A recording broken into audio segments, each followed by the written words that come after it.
Qarabağ və Şərqi Zəngəzur iqtisadi rayonlarında sahibkarlıq fəaliyyəti sürətlə inkişaf edir. Azərbaycanda qeydiyyata alınmış sahibkarların sayı 1,6 milyon ötüb.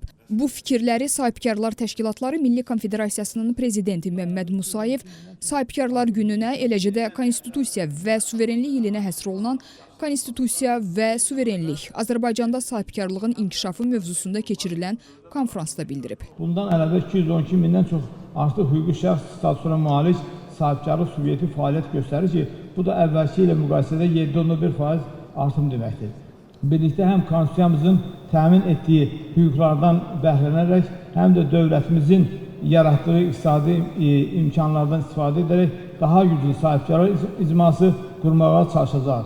Tədbirdə iştirak edən Həmkarlar İttifaqları Konfederasiyasının sədri Sahib Məmmədovun fikrincə, vətəndaşların həyat səviyyəsinin yaxşılaşdırılmasında sahibkarların əməyi var. Dövlət qurumları öz fəaliyyətini səfərbər edərək daim sahibkarlarımızın yanında olur və sahibkarlarımıza dəstək göstərir, yeni təsisatlar yaranır və bu təsisatların da məhz sahibkarlarımız üçün göstərdikləri xidmət bugün göz qabağındadır. Konfederasiyada geniş miqyaslı islahatlar həyata keçirilir və bu islahatların məhz əsasında təbii ki, əsas prinsip heç kimin kənarda qalması prinsipidir. Azərbaycanda gömrük biznes münasibətlərində məhkəmə mexanizmlərinin təkmilləşdirilməsi təklif olunur. Dövlət Gömrük Komitəsinin sədri Şahin Bağırov 2024-cü ildə sərhəd keçidində və gömrük prosedurlarında sadələşdirmə istiqamətində əldə olunan irəliləyişlərdən danışıb. Toplanan gömrük rüsum və vergiləri 2024-cü il dövlət büdcəsinin 17,9%-ni, ümumdaxili məhsulun 5,3%-ni təşkil etmişdir.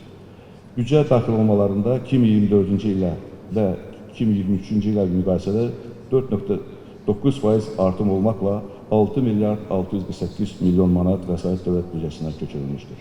Qeyd edək ki, Azərbaycanda sahibkarlar üçün dəstək mexanizmləri genişləndiriləcək. Azad edilən ərazilərdə ixrac edilən məhsullara 100% logistika subsidiyası tətbiq ediləcək. Çox önəmli bir mexanizm, logistikanın subsidiyası olunması mexanizmidir.